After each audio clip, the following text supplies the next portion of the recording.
Ça y est, j'ai lu ce roman classique Le vieil homme et la mer d'Ernest Hemingway et je l'ai vraiment trouvé génial, j'ai adoré. Comme disent les jeunes, je me suis éclatée. Restez avec moi, je vais vous dire pourquoi.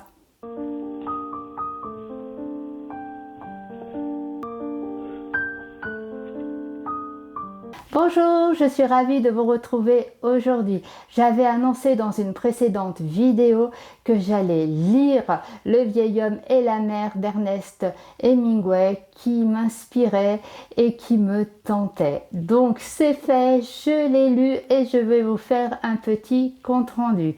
Tout d'abord, je tiens à préciser que j'ai été stupéfaite par la richesse et la profondeur de ce roman. Ce roman nous offre plusieurs grilles de lecture.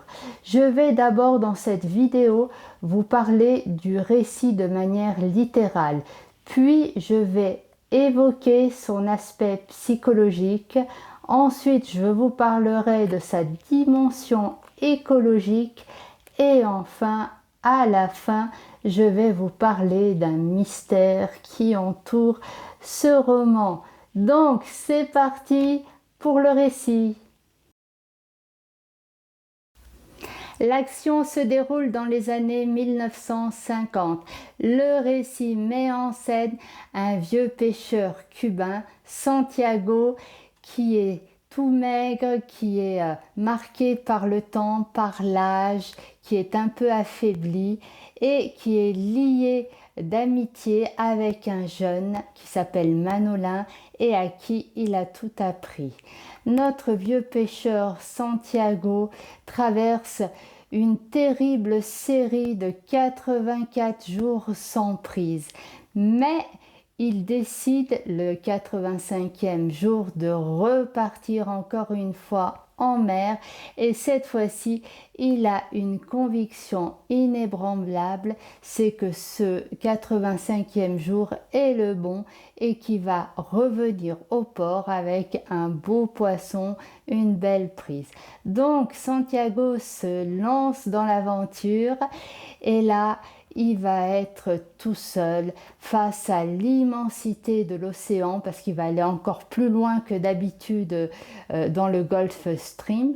Donc il va être tout seul face à l'immensité et il va mener un combat titanesque contre un gros poisson, un marlin qui va le pousser à aller jusqu'au bout de ses forces physique et mentale.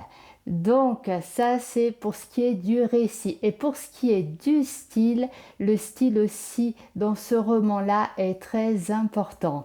C'est un style tout simple, épuré, les phrases sont courtes, incisives, directes. Ce qu'il faut garder à l'esprit, c'est que Hemingway a théorisé le style d'écriture dit de l'iceberg, c'est-à-dire que Hemingway ne dévoile pas tout. En fait, il parsème des petits indices, des petits symboles. Il pratique avec brio l'art des non-dits et il laisse au lecteur le soin de lire entre les lignes et le soin de comprendre, de sentir par lui-même ce qui est caché, ce qui est en profondeur, la partie immergée de l'iceberg. Voilà, alors maintenant nous allons passer à la dimension psychologique et existentielle du roman.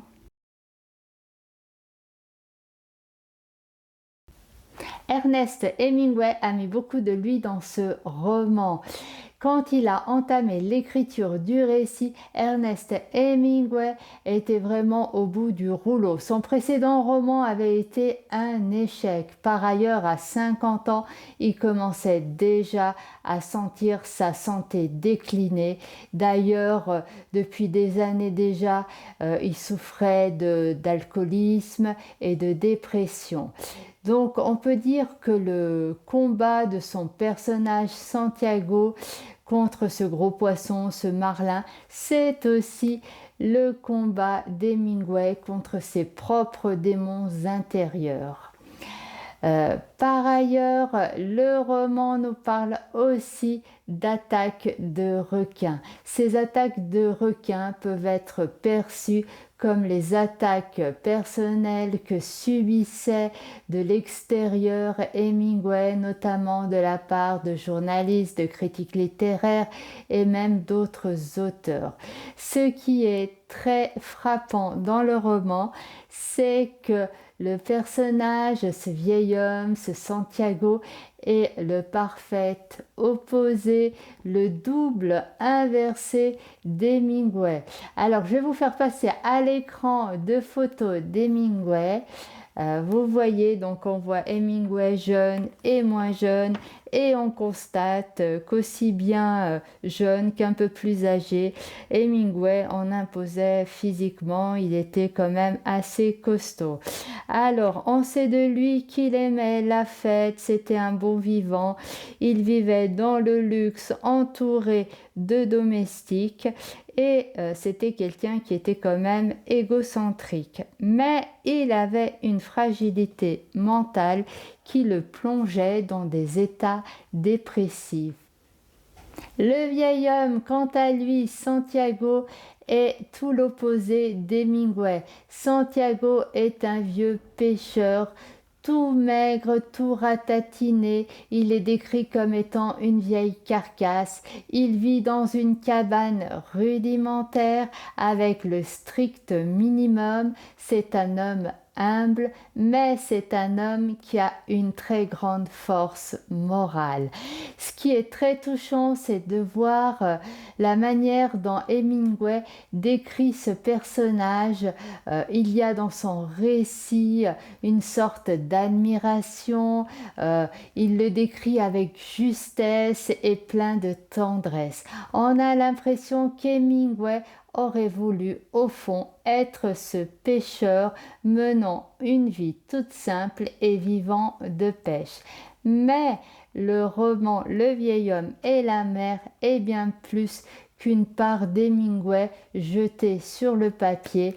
Ce récit, c'est aussi une fable universelle. Le vieil homme et la mer est une leçon de vie. C'est le parcours initiatique de celui qui ne se décourage pas face à l'adversité et à la solitude. J'aimerais vous montrer une phrase que l'on trouve dans le roman qui est très connu. Je vais vous la faire passer à l'écran. Alors, je vais vous la lire. L'homme n'est pas fait pour la défaite. Un homme peut être détruit, mais pas vaincu. J'adore cette phrase. Le récit est truffé de symboles. On y trouve de la mythologie et aussi des archétypes. Rien que par le prénom Santiago, on a là une belle référence. Santiago en français veut dire Saint-Jacques. Donc on a une référence à l'apôtre de Jésus, Jacques ou Saint Jacques, qui était aussi un pêcheur.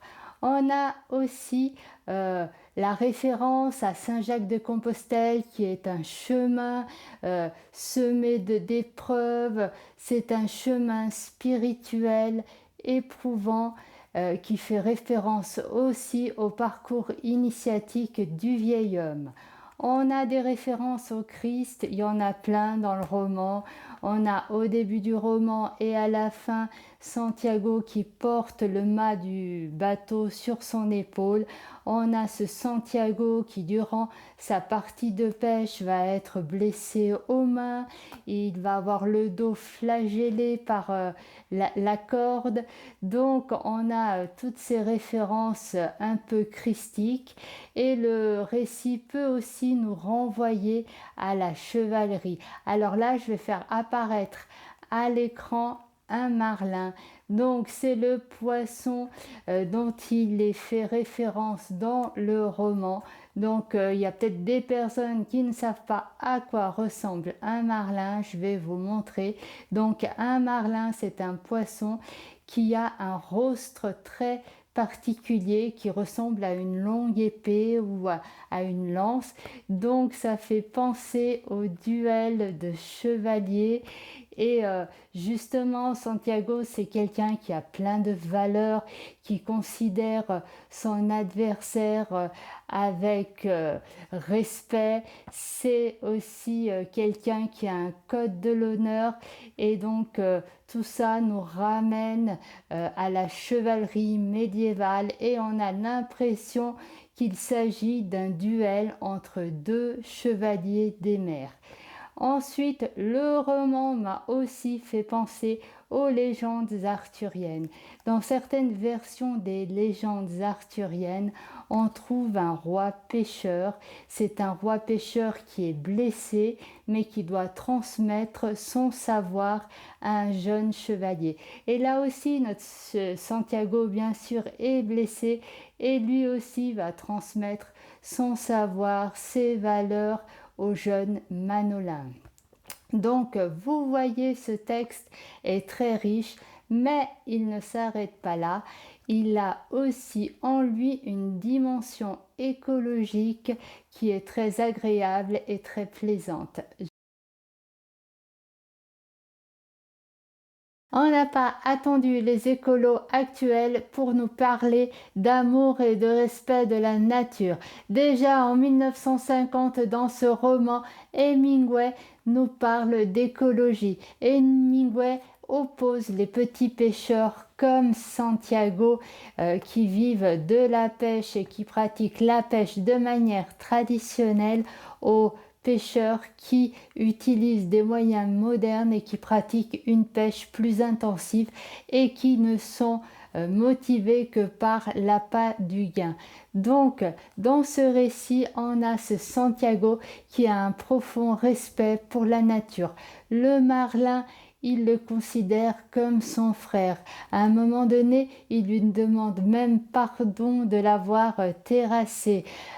Hemingway a insufflé au récit beaucoup de poésie. On a ce Santiago qui est en admiration, en contemplation devant la nature, devant le ciel, les étoiles, les poissons, l'océan. L'océan, il le considère comme une femme, une mère, une maîtresse qu'il aime et qu'il respecte. Donc le récit est très touchant, d'autant plus qu'Hemingway lui-même était un chasseur et un pêcheur et aussi un amateur de corrida. Et on a l'impression que Hemingway s'en veut un peu de pratiquer ses activités, la pêche, la chasse, par pur esprit sportif. Et par l'intermédiaire de ce personnage, Santiago, Hemingway fait son mea culpa. On a l'impression qu'il confesse ses remords et c'est assez touchant. Donc voilà pour le côté écologique qui peut être même considéré comme du panthéisme tellement c'est poétique, tellement c'est beau ce qui est décrit dans ce roman, cette relation de Santiago avec la nature. Je vous ai parlé d'un secret au début de ma vidéo concernant ce roman. Il s'agit en fait de sa force évocatrice. Ce roman est tellement riche et tellement inspirant qu'il mérite d'aller encore plus en profondeur. Aujourd'hui, dans cette vidéo, je vous ai fait une analyse du vieil homme et de la mer très classique, très conventionnelle, mais j'ai décidé d'aller encore plus loin et de faire une autre vidéo qui sera publiée dans les semaines à venir. Dans cette vidéo, je vais sortir des sentiers battus. Je vais vous proposer une interprétation plus mystérieuse, plus ésotérique et nous irons plonger dans les méandres de l'inconscient. Si vous aimez ma chaîne, si vous appréciez mes vidéos, je vous invite à vous abonner. Et sur ce, je vous dis à très bientôt.